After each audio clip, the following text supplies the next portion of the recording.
everybody, it's Coach Alejandra. Today we're going to talk about the difference between a conventional deadlift and an RDL or Romanian deadlift.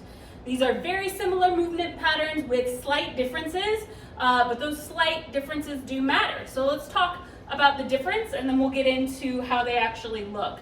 So a conventional deadlift is your standard deadlift. A lot of times you'll just see it noted as deadlift. Sometimes you will see it listed as conventional deadlift. This movement comes from the ground. So your starting position has the bar at the ground and your focus is on the pull or the lift of that movement, on the concentric phase of that movement.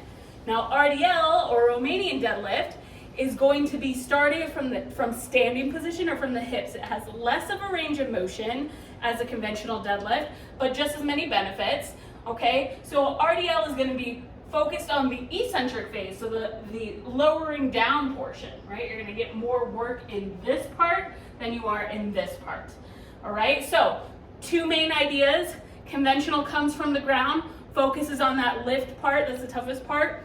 RDL is gonna be focusing on the lowering phase, the eccentric phase, and generally RDLs will be a lighter working weight than your conventionals, generally, but it might be different for you. That's just usually what to look for. So let's start off with hinging. It's always great to have a refresher on hinging. So many of us have trouble with this movement pattern because of different imbalances in our body, but the more practice that we get with just body weight, the better. So I like to use either a broom or a PVC pipe, something that's long. I brought in here my Swiffer, all right? So this one helps me a lot. So we're gonna use this to kind of keep us in check when we're hinging, and then we want to try to mirror that hinge pattern when we add weight to it. We always want to get that form down first. If you notice a lot of rounding in your back or cranking up of the neck, it's going to cause some issues. It's not going to feel right. So it does require a little bit of shoulder mobility because we want to line up this PVC pipe or broom or Swiffer or long piece of plastic, whatever we have, along our back.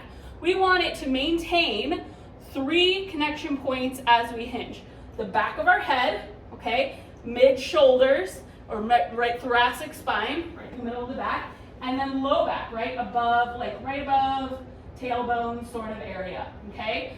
So we want it to maintain that connection all the way through the movement. I'll show you from both sides. Soft bend in your knees. With any deadlift, you're gonna initiate by pushing the hips back.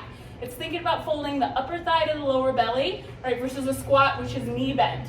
Okay, so push the hips back and you're gonna let your gaze follow. So notice how the Swiffer maintains connection with those 3 points as I hinge. Here's what happens if I lose my alignment.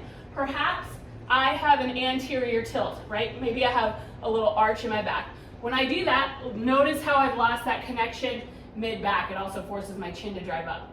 I'm gonna keep that connection, but now I'm gonna crank my chin to try to look at myself in the mirror. Again, I've lost a connection in one of those points.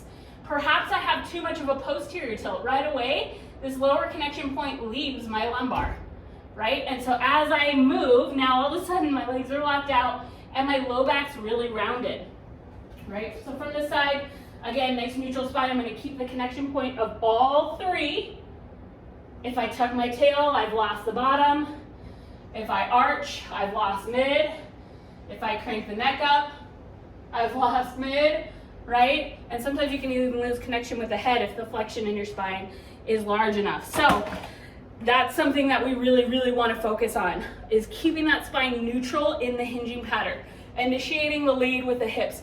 Push back with the hips first, okay? You also want to keep your lats very engaged, especially when you're using a barbell, well, a dumbbell too. But what that's gonna feel like, look at my shoulders are rounded. Right now my lats aren't engaged. My shoulders are depressed now, right? Elevated, depressed. They're down the spine. And I'm gonna pretend like I'm gonna bend this bar. I can't, it's plastic, it's tough. But I'm gonna keep that tension of bending the bar as I start to hinge back. I'm gonna keep the bar really close to my shins. You'll notice that if you come far away, it's gonna make it harder to engage into the lats, right? We want that bar straight up and down on a deadlift, gaze is down. This I see so much because we're trying to look at ourselves in the mirror, and that's fine for a second, right? Okay, I'm gonna look at myself in the mirror. Now I'm gonna let my gaze follow my movement. So we can all use help with a hinge. Practice that no matter how advanced, how many deadlifts you've done in your life, you can never not get some good feedback from doing it with a PVC pipe. Okay, so let's start talking about a conventional deadlift. You already heard me say we're gonna start this pull from the ground, okay? So feet are going to be hips width distance. If you're going wider, that's a sumo with toes turned out. We're gonna do just conventional, okay? Hips width distance right under, not too wide. Shoulders and lats are back. We're gonna step up to the bar, okay? Hands are underneath our shoulders here. Too wide, we're gonna get some trouble also, all right? Lats are packed. You're gonna initiate that bending feeling, pull your pinkies back.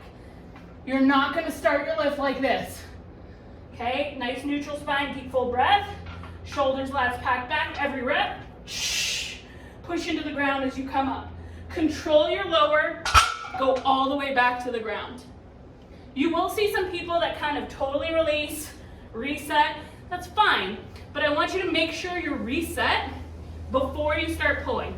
If you reset in the middle of your pull, it's gonna hurt, all right? And we don't want movement to be painful at all. Hurt equals no bueno. So lats pack first, lift up. Back down, all the way down. Lats pack, push into your feet, lift up. Okay? Now, RDL. Let's talk about the RDL. I'm gonna give it a quick little pause because I need to change my setup.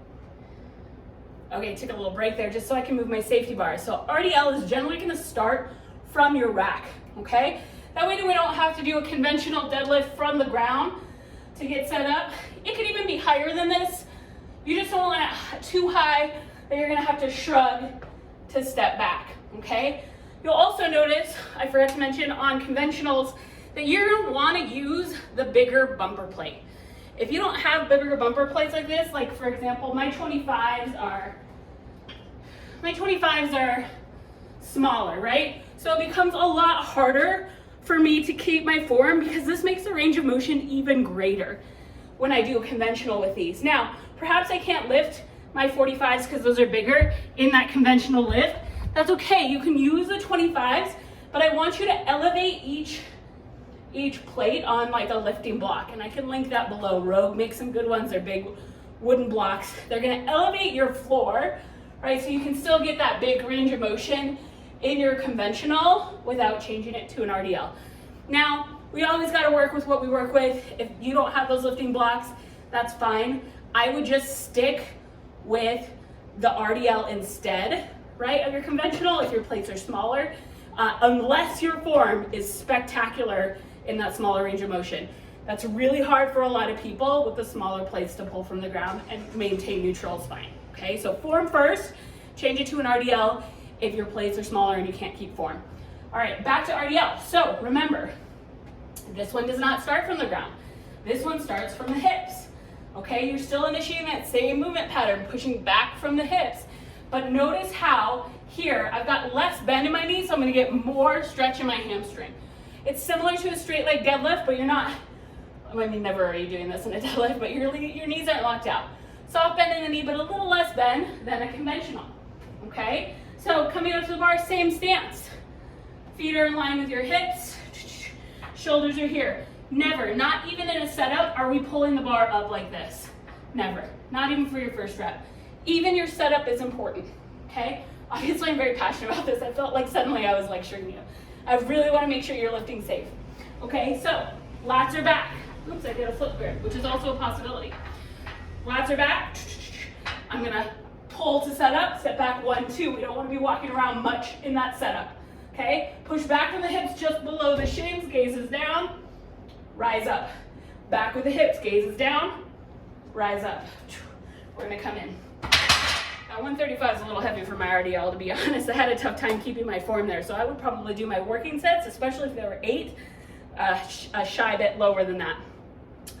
So that's it, guys. Those are your main 2 points of the difference between conventional and RDL. Now, quickly, if you're doing home version workouts, generally you'll see the conventional deadlift subbed for a dumbbell RDL. So that conventional, the full range of motion from the ground movement, is then substituted for just dumbbells in hand, going about just below the shins with that the RDL pattern.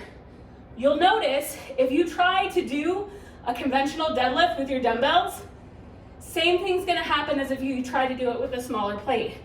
A lot of times, this is too much of a range of motion. We're so low, right? We're starting from so low, it's hard to keep those lats engaged. So, you'll generally see if you already did RDL deadlift in one part of your program, perhaps a different variation. Here's my neighbor. Perhaps a different variation like a sumo deadlift with a kettlebell or some other variation of a squat pattern instead. So you're not doing 2 sets of the dumbbell RDL in that pattern. So that's it, guys. Drop a line with any questions as usual. Happy lifting.